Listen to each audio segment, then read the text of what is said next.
The abandoned St. Helena's Mental Hospital stood at the edge of town, its dilapidated structure shrouded in overgrown ivy and local superstitions. Once a bustling institution, it was abruptly closed in the late 1980s after a scandal involving the mistreatment of patients. Since then, it has been a source of chilling tales and dares among the local teenagers. James, a curious and somewhat reckless teenager, decided that he would spend a night inside the hospital to prove the ghost stories wrong. He gathered a small group of friends, Lily, Mark, and Sarah, to join him in this dare. Equipped with flashlights, cameras, and a heavy dose of skepticism, they breached the rusty gate on a chilly October evening. The entrance hall was vast and echoed with their footsteps, dust swirling around them like wraiths in the beam of their flashlights.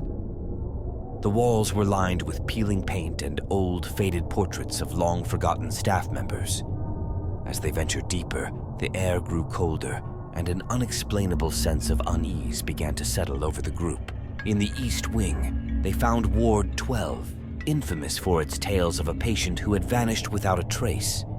The ward was eerily intact, with beds still made and charts that hung from the footboards as if waiting for doctors who would never return. The silence here felt thicker, almost suffocating. As they explored the ward, James dared to look through the patient records left scattered on a desk. Each file told a story of confusion and pain, of minds lost to shadows. But one file in particular caught his eye. It was much newer than the others and was for a patient named Elliot Gray, who was admitted just days before the hospital's closure. The friends continued their exploration, entering a common room where chairs were arranged in a circle as though the patients had just stepped out. Suddenly, Lily's flashlight flickered and went out. As she smacked it against her hand, a cold whisper filled the room. "Leave." Panicking, the group decided to stick together and head towards the exit. But as they retraced their steps, they found themselves inexplicably lost.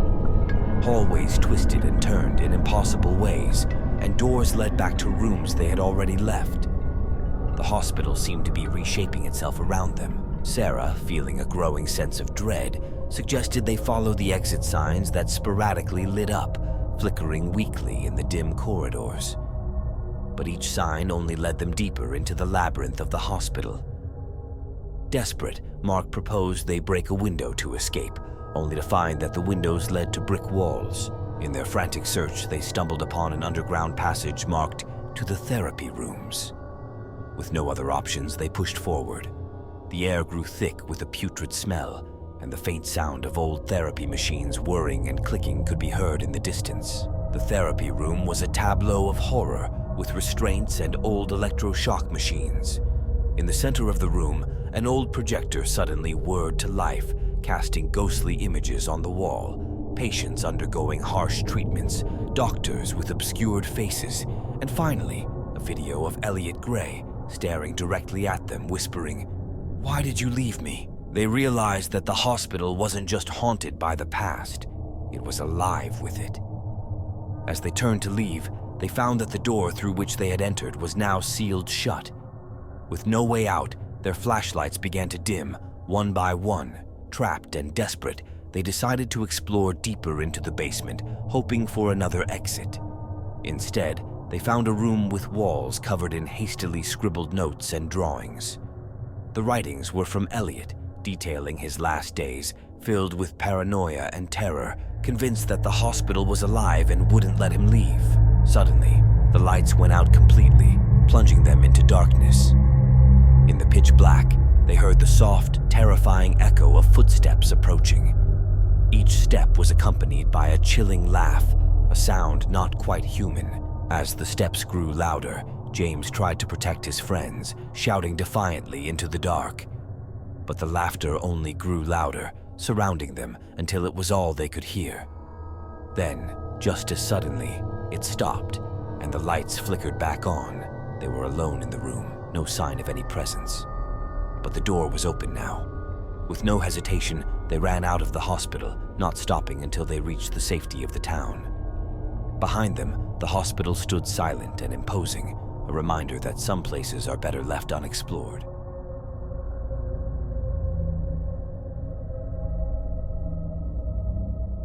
Carter, an amateur paranormal investigator, had always been fascinated by abandoned places, especially those rumored to be haunted. St. Helena's Mental Hospital, with its dark past and chilling stories, was his next target. He entered the hospital grounds under the light of a full moon, equipped with cameras and audio recorders to capture any paranormal activity. The main foyer of the hospital was a grand affair, now marred by time and neglect. Graffiti covered the walls, and debris littered the floor. Carter set up his equipment, noting the eerie silence that seemed unnatural, even for an abandoned building. As he wandered through the corridors, his recorder picked up faint whispers.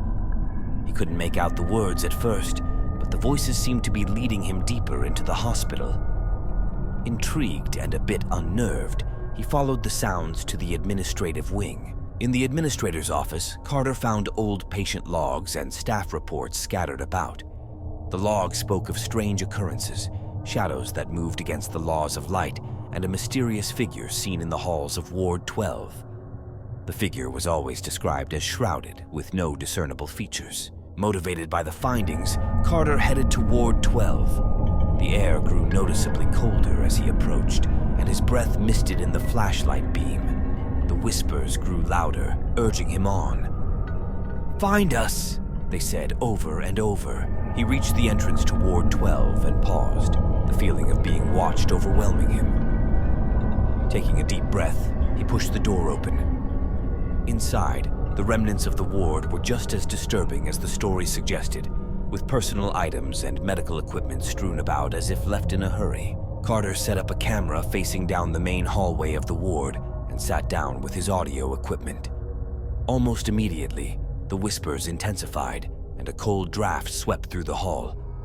His equipment began to malfunction, screens flickering and static filling his headphones. Then, abruptly, the static cleared, and a clear voice came through. "Help us! Free us!" The temperature dropped, and Carter saw his breath cloud in front of him. He scanned the room with his camera, catching fleeting shadows at the edges of his vision. Determined to document his findings, he pursued the shadows, following them to a locked room at the end of the hallway.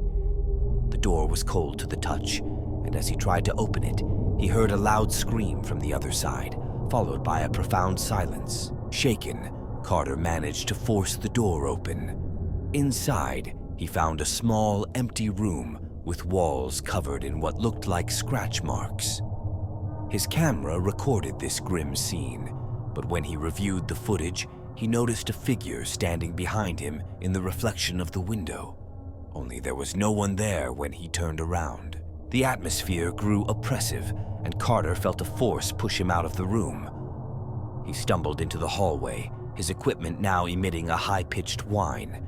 He gathered his gear, intending to leave, but the hospital had other plans. As he tried to find his way back, the layout of the hallways seemed to change.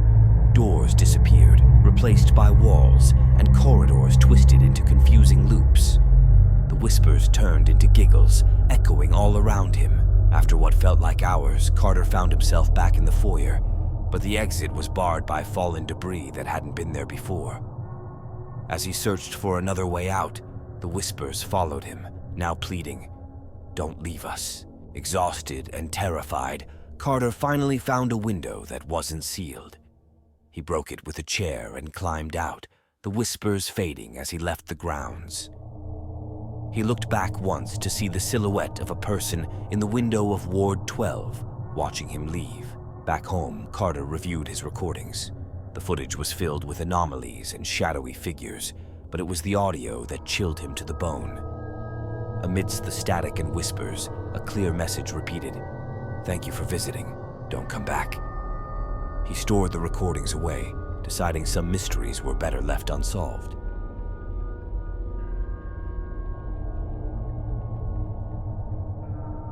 Miriam was a historical novelist with a penchant for dark, forgotten tales. When she heard about the abandoned St. Helena's Mental Hospital, she saw it as the perfect setting for her next book. Driven by a mix of inspiration and intrigue, she visited the site, hoping to soak in the atmosphere and gather details for her story. The hospital was a sprawling complex of buildings, each more foreboding than the last. Miriam began in the administrative building, where she found old patient rosters, faded photographs, and medical equipment that had not been touched in decades. She made her way to the patient wards, noting the stark contrast between the sterile, crumbling halls and the vibrant, invasive nature outside, which seemed almost eager to reclaim the land. It was in these halls that she felt a sudden chill, a whisper of the past brushing against her. In Ward 12, she found a peculiar room unlike the others. It was smaller, almost hidden away, with a heavy door that creaked ominously as she opened it. Inside, the room was lined with shelves filled with patient belongings, letters, photographs, and personal mementos left behind. As she examined these items, Miriam felt an overwhelming sense of sadness. It was as if the room were curating the forgotten lives of those who had once dwelled within its walls. She began to take notes, absorbed by the stories each object told. Her focus was broken by a sound, a soft thumping, like a heartbeat coming from the back of the room. Curious and slightly unnerved, she followed the sound to a large, old trunk that seemed out of place among the shelves. Hesitantly, Miriam opened the trunk. Inside, she found a collection of old journals and diaries, many belonging to a single patient, Anna. The journals were filled with vivid descriptions of Anna's life at the hospital, her treatment, and her slow descent into despair. As Miriam read, the air around her grew colder, and the soft thumping became a palpable heartbeat echoing through the room. She felt a presence watching her, the weight of unseen eyes palpable in the air. Ignoring the creeping dread, Miriam continued to read. Anna's entries grew more frantic, describing shadowy figures at night and voices that whispered from the walls. The last entry was a plea for help, dated just days before the hospital was abruptly closed. Suddenly, the room darkened as if a cloud had passed over the sun. The temperature dropped sharply, and Miriam's breath appeared as a mist in front of her. She felt a hand on her shoulder and spun around, but there was no one there. Scared but determined, Miriam gathered the journals. As she did, the thumping stopped, and a silence fell over the room. She felt a sudden release in the air, as if a pressure had been lifted. With the journals under her arm, Miriam quickly left the room, her heart pounding in her chest. She made her way back through the wards, the hospital seemingly quiet and watchful as she left. Once outside, Miriam breathed a sigh of relief. The sun seemed brighter, the air fresher. She looked back at the hospital, its windows dark and empty. Yet, she couldn't shake the feeling that she was still being watched. Back at home, Miriam pored over Anna's journals, compiling her story into what would become her most compelling and haunting novel yet. Her readers would feel the terror and sadness of St. Helena's through Anna's eyes, a testament to the lives that had passed through its doors. On the night her book was published, Miriam had a dream. She was back in the hospital, in the room with the trunk. Anna was there, smiling at her. "Thank you," she said, her voice clear and peaceful. When Miriam woke, she knew that Anna's story had been told, but the shadows of St. Helena's would linger on, both in her mind and in the pages of her book.